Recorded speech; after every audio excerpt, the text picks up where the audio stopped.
Ndagazi wana King B. Yeah, big up to more boys Munesi. Udiwa wangu ndo uyapakisimuzi. Yuni ndakataza waida juzi. Asiwe ndo runo ndo uyapakisimuzi. Tuzokuona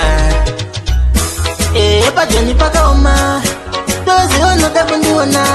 asishinga yukutsvaga pfuma yekuzokavhakavha kana tanevana mwoyo unosununguka paunofona negandi zvigonye bhebi zvinondikona ndasuwa sadza raunomone kukusuwa ndava bofu bhebi handichaona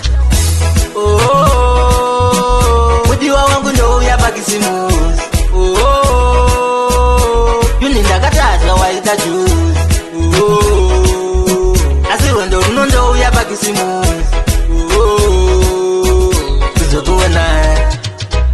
usatye bhebi ndakazvibata mazuva ano kunetenda tingozvibata usakanga nemhiko dzedu patakatata neniwandi kubhaize bhebi usatya vaunotamba navo bhebi uvaone vangatipesanise tana ivhoni vachiti indava nemumwe kujoni havadi kukuona uchidya poloni mudiwa wangu ndouya pakisimuzi yuni ndakatadza waida juzi asiwe ndo runo ndouya pakisimuzi zokuona pajoni pakaoma dozi onoda kundiona asishinga yukutsvaga pfuma yekuzokavhakavha kana tanevana mwoyo unosununguka paunofona negandi zvigonye bhebi zvinondikona ndasuwa sadza raunomone kukusuwa ndava bofu bhebi handichaona mudiwa wangu ndouya pakisimuzi yuni ndakatadza waida juzi asiwe ndo runo ndouya pakisimuzi zokuona